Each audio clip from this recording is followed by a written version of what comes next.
మరో బ్రేకింగ్ చూస్తున్నాం. జనగాంలో high tension వాతావరణం నెలకొంది. న్యాయవాదులు వర్సెస్ పోలీసులు అన్నట్లుగా మారింది. ఒక కేసు విషయంలో పిఎస్ లో న్యాయవాద దంపతులకు చేదు అనుభవం ఎదురైంది. బాధితురాలికి న్యాయం కోసం న్యాయవాదులు వెళ్లి అడిగినందుకు వారిపై పోలీసులు మూకుమ్మడిగా దాడి చేశారు. అయితే తన కంప్లైంట్ కేసు విషయంలో స్థానిక సీఐ రఘుపతి రెడ్డి కలవడానికి న్యాయవాద దంపతులు గద్దల అమృతరావు, కవిత వెళ్లారు. ఈ కేసు విషయంతో మీకేం పనంటూ తమపై దాడి చేశారని అమృతరావు దంపతులు ఆరోపించారు. అందుకు జనగాం బార్ అసోసియేషన్ సభ్యులు సిఐఎస్ఏను సస్పెండ్ చేయాలని డిమాండ్ చేశారు. లేకుంటే రేపు కోర్టు విధులు బహిష్కరించి ఆందోళన ఉధృతం చేస్తామని హెచ్చరించారు. మేము కోర్టు విధులు అయిపోయిన తర్వాత ముగించుకొని మా ఇంటికి వెళ్ళిన తర్వాత ఒక కేసు విషయమై మా క్లయింటు జనగాం పోలీస్ స్టేషన్ నుంచి ఫోన్ చేయగానే మేమిద్దరము అక్కడికి వెళ్ళడం జరిగింది. వెళ్ళిన తర్వాత పోయిన సోమవారము అక్కడ కంప్లైంట్ చేసినటువంటి వ్యక్తి ఆడు ఉంటే ఆమెను తీసుకొని సిఐ గారు అక్కడ ఓపెన్ పోలీస్ స్టేషన్ ఆవర్లో ఉంటే, సార్ పోయిన సోమవారం కంప్లైంట్ చేసినాం, ఇంతవరకు చర్యలు వేస్తారా అని అడుగుతుండగానే బాధ్యతగా అడ్వకేట్స్ వచ్చినాం సార్ అని అంటే ఆయన ఛాంబర్లోకి వెళ్ళి ఏం ఆలోచన చేసుకున్నాడో మళ్ళీ వచ్చి, అరే మీరు అడ్వకేట్ అయితే ఏం చేస్తారా, అక్కడ కోర్టులో చూసుకోరా, మా పోలీస్ స్టేషన్లో మేము చూసుకుంటాం, మా దమ్మేందో చూస్తాం అని వీళ్ళ కానిస్టేబుల్ ఎస్ఐ తిరుపతి మరియు శ్రీకాంత్ ఎస్ఐ, తర్వాత మనోహర్ ఎస్ఐ, ఏఎస్ఐ, వీళ్ళు అందరు వాళ్ళ కానిస్టేబుల్ వాళ్ళ సిబ్బంది ఆ గన్మెన్స్ అందరూ కలిసి మేము పోలీస్ స్టేషన్ నుంచి బయటికి వస్తుండగా మా భార్యను మహిళను చూడకుండా కూడా అందరూ మగవాళ్ళు మూకుమ్మడిగా దాడి చేసి నన్నేమో లోపలికి ఎత్తుకుపోయి పిడిగుద్దులు గుద్ది అందులో లాకప్ దగ్గర పెట్టారు. ఆ తర్వాత మేము అంటే బయటికి వెళ్దామంటే కూడా నా సెల్లు కూడా గుంజుకున్నారు.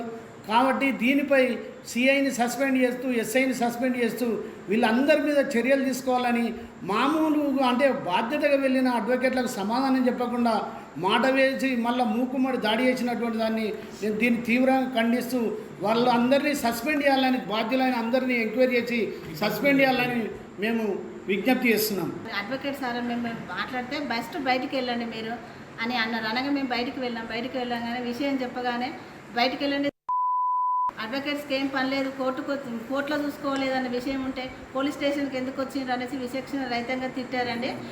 అమానుషంగా తిట్టి మూకుమ్మడిగా దాడి చేశారండి. దాడి చేసి లోపల తీసుకుపోయి విచక్షణ రహితంగా కొట్టారండి. ఒక లేడీ అడ్వకేట్ అని చూడకుండా కూడా చాలా ఘోరంగా కొట్టారండి. మొత్తం ఇక్కడ శరీరంలో మొత్తం గాయాలైనాయండి.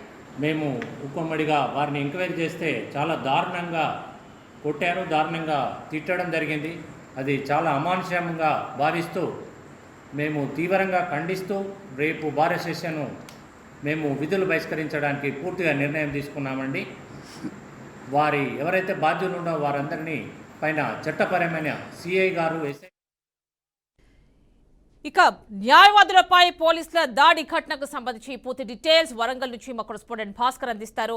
భాస్కర్, చెప్పండి, ఈ ఘటనకి సంబంధించి లేటెస్ట్ అప్డేట్స్ ఏంటి? ఆమెని న్యాయవాదుల పోరాటం మరింత ఉధృతం చేసే అవకాశం అయితే కనిపిస్తుంది. ఎందుకంటే నిన్న రాత్రి జరిగిన జనగామ పోలీస్ స్టేషన్ లో సంబంధించి వాళ్ళకు క్లయింట్ కి సంబంధించిన బాధితురాలను పరామర్శించడం కోసం స్థానిక పోలీస్ స్టేషన్ పోవడంతో ఇక్కడ ఉన్నటువంటి ఆ క్లయింట్ కి సంబంధించిన అడ్వకేట్స్, వారితో పాటు మరొక 4 అడ్వకేట్స్ తీసుకొని పోలీస్ స్టేషన్ పోవడం జరిగిందని చెప్పి న్యాయవాదులు చెప్తున్న పరిస్థితి. అయితే వారిని లోపల పోనీయకుండా మీకు ఏం పని పోలీస్ స్టేషన్ లో ఎందుకు వచ్చారని చెప్పేసి స్థానిక సిఐ మరియు ఎస్ఐ వీరిని కనీసం న్యాయవాదులను చూడకుండా, చట్టానికి అనుగుణంగా పనిచేసే వాళ్ళని చూడకుండా వారి ఇష్టం వచ్చినట్టు బూతులు తిట్టడం, నానా దుర్భాషలు ఆడని చెప్పేసి అయితే న్యాయవాదులు ఆరోపణ చేయడం జరుగుతుంది. ఈ నేపథ్యంలో పోలీసులకు మధ్య ఆ న్యాయవాదుల మధ్య కొంత ఉధృత వాతావరణం చోటు చేసుకుని దాంట్లో పోలీసులు సీరియస్ గా చాలా మీరు అవతలకి వెళ్ళండి, స్టేషన్ లో మీకు ఏం పని ఉండదు, వెళ్ళబట్టి నెట్టడం జరిగిందని చెప్పేసి అయితే న్యాయవాదులు ప్రస్తుతం వాళ్ళు జనగామ ఆ కోర్టులో దీనిపై సంబంధించినటువంటి సిఐని ఎస్ఐని సస్పెండ్ చేసేదాకా మేము విధులు నిర్వర్తించాం, దీని వెంటనే ప్రభుత్వం స్పందించి దానికి సంబంధించిన న్యాయ విచారణ చేయాలి, వాళ్ళని సస్పెండ్ చేసే పక్క మేము ఉద్యమాన్ని ఆపమని చెప్పేసి న్యాయవాదులు మొత్తం రోడ్డు మీదకి వచ్చిన పరిస్థితి. దానికి సంబంధించి పూర్తిగా ఇంకా వాళ్ళైతే ఒక కార్యరూపం దాల్చున్న పరిస్థితి. తప్పకుండా వాళ్ళకి సస్పెండ్ చేయాలి, మా క్లయింట్ కి న్యాయం చేయాలని చెప్పేసి పోలీస్ సంబంధించిన అడ్వకేట్స్ అయితే ఉధృతం చేసిన పరిస్థితి ఉంది. Right Bhaskar, thank you.